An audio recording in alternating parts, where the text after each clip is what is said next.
महाराष्ट्राच्या राजकारणातली आणखी एक महत्त्वाची घटना घडली नाशिकमध्ये। राज ठाकरे आणि उद्धव ठाकरेंमध्ये भेटीगाठींचा सिलसिला वाढलाय। येत्या दसरा मेळाव्यामध्ये दोन्ही ठाकरेंचे पक्ष युतीचं तोरण बांधणार का याची चर्चा सुरू आहे। आणि त्याच वेळी नाशिकमध्ये दोन्ही ठाकरेंच्या शिलेदारांनी एकत्रित एल्गार पुकारला। नाशिकमध्ये शिवसेना आणि मनसेनं शहराच्या बिघडलेल्या कायदा सुव्यवस्थेविरोधात मोर्चा काढला आणि आगामी युतीचे संकेतही दिले। पाहूया हा रिपोर्ट।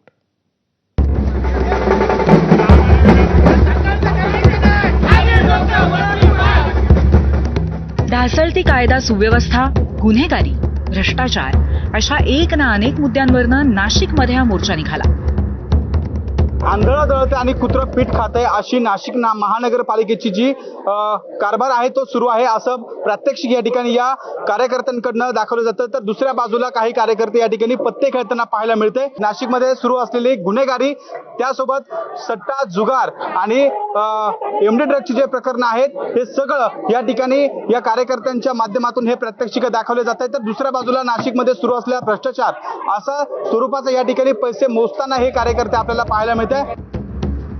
या मोर्चाचं वैशिष्ट्य म्हणजे ठाकरे बंधूंमध्ये युतीची घटस्थापना होण्याआधीच नाशिकमध्ये दोन्ही ठाकरेंचे कार्यकर्ते रस्त्यावर उतरले।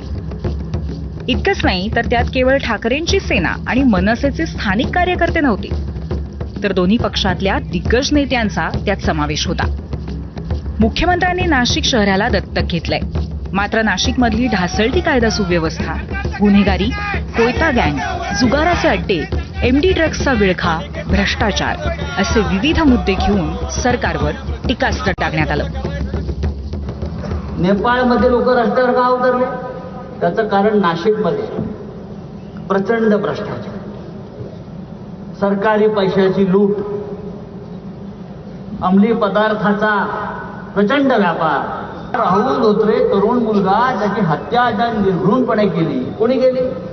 देवेंद्र फडणवीसच्या कार्यकर्त्याने, गिरीश महाजनच्या कार्यकर्त्याने केलेले आहे। संजय राऊत जर का ड्रग्सच्या विरोधामध्ये मोर्चा काढणार असतील तर दिनो मोरियाला सोबत घेऊन संजय राऊत यांनी मोर्चा काढला पाहिजे। संजय राऊत यांनी गांजा ओढून ते या ड्रग्सच्या विरोधी मोर्चामध्ये आलेत का? दोन्ही पक्षांच्या नेत्यांनी या मोर्चातून ठाकरेंच्या युतीचे संकेतच दिले। दोन महाराष्ट्राचे बंधू एकत्र आले, ठाकरे बंधू एकत्र आले, दोन नेते एकत्र आले आणि कार्यकर्ते एकत्र आल्यावर हा महाराष्ट्र यापुढे फक्त ठाकरेंच्याच मागे जाईल, हा सुद्धा नाशिकनं संदेश दिलेला आहे। शिवसेना, महाराष्ट्र नवनिर्माण सेना यांचं कुळ आणि मूळ एकच आहे। ज्यांच्या जीवावर तुम्ही या मुंबईमध्ये आणि महाराष्ट्रामध्ये मोठे झालात, त्यांना तुमच्या किती पिढ्या खाली उतरल्या तरी संपू शकत नाहीत। कारण शंकराचे हे दोन बंधू, हे शंकराचे दोन डोळे आहेत आणि आज समोर बसलेला हा शंकराचा तिसरा डोळा आहे। मुंबईतल्या विजयी मेळाव्यानंतर उद्धव ठाकरे आणि राज ठाकरे 4 वेळा एकत्र आले। मुंबई, ठाणे, कल्याण, डोंबिवलीसह पुणे आणि नाशिक मनपात शिवसेना मनसे युतीच्या चर्चांना उधाण आलंय। जिथे जिथे भ्रष्टाचार असेल तिथे तिथे दोन्ही पक्ष एकत्रच प्रहार करतील अशी गर्जना आदित्य ठाकरेंनीही केली आहे। नाशिकमध्ये दोन्ही पक्षांचा मोर्चा निघाला, युतीच्या आधीची नांदी म्हणायची किंवा तयारी म्हणायची? बघा, अन्याय जिथे जिथे होत राहील तिथे आम्ही सगळे एकत्र येऊन ह्या महाराष्ट्रासाठी लढत राहू, ह्या देशासाठी लढत राहू।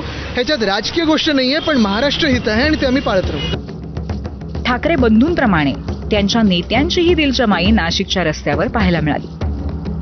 मुद्दे स्थानिक असले तरी शिवसेना मनसे नेत्यांची केमिस्ट्री बरंच काही सांगून जाणारी होती।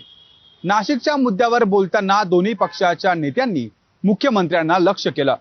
आगामी महापालिकांसाठी युतीची चाहूल लागली आणि त्याचं बिगुल नाशिकमधून वाजवलं गेलं। कॅमेरामन मयूर बारगेसह शुभम बोडके, एबीपी माझा, नाशिक।